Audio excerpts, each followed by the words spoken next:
2,39,96,239 ration కార్డుల లబ్ధిదారుల సంఖ్య. ఇది తెలంగాణ వ్యాప్తంగా ప్రజెంటు రేషన్ కార్డులకు సంబంధించి రాష్ట్రంలో ఆహార భద్రత భారీగా విస్తరిస్తుంది. ప్రభుత్వం కొత్తగా అర్హత పొందిన కుటుంబాలకు రేషన్ కార్డులు జారీ చేయడంతో ఇప్పటికే ఉన్న కార్డుల అవసరం మేరకు చేర్పులు చేస్తుంది. ఈ మేరకు దరఖాస్తులు తీసుకుని 2025 జనవరి 26 నుంచి 2026 మే 27 వరకు దశల వారీగా 15,46,000 చిల్లర కొత్త రేషన్ కార్డులు మంజూరు చేసింది. వీటి ద్వారా 38,67,000 మంది లబ్ధిదారులు అయితే పొందారు. వివాహాలు, జననాలు తదితర కారణాలతో ఇప్పటికే ఉన్న కార్డులో 19,81,000 మంది పేర్లు కొత్తగా చేర్చారు. దీంతో కొత్త లబ్ధిదారులు 58 లక్షలకు పైగా పెరగగా మొత్తంగా 3.39 కోట్లకు చేరింది. ప్రతి లబ్ధిదారులకు ఉచితంగా 6 కిలోల సన్నబియ్యం అందిస్తున్న సంగతి అందరికీ తెలిసిందే.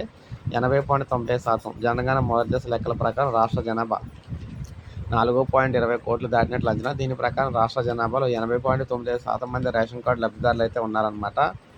సో 2025 జనవరి 1 నాటికి రేషన్ కార్డుల సంఖ్య చూసుకున్నట్లయితే మనకి 2,81,00,000 అయితే ఉన్నాయి. 2026 మే 27 నాటికి ఈ సంఖ్య 3,39,00,000 అయితే చేరిందనమాట. సో మొత్తంగా చూసుకున్నట్లయితే రేషన్ కార్డులకు సంబంధించి లబ్ధిదారులు రోజు రోజుకి పెరుగుతూ ఉన్నారు. కొత్తగా ఇంకా ఎవరున్నా కూడా మళ్ళీ దరఖాస్తులు అయితే తీసుకొని రేషన్ కార్డులు ఎక్కిస్తామని చెప్తున్నారు. సో ఇది తెలంగాణలో ఉన్న రేషన్ కార్డులకు సంబంధించిన తాజా సమాచారం. ఒక లైక్ చేయండి, సబ్స్క్రైబ్ చేసుకుని మన ఛానల్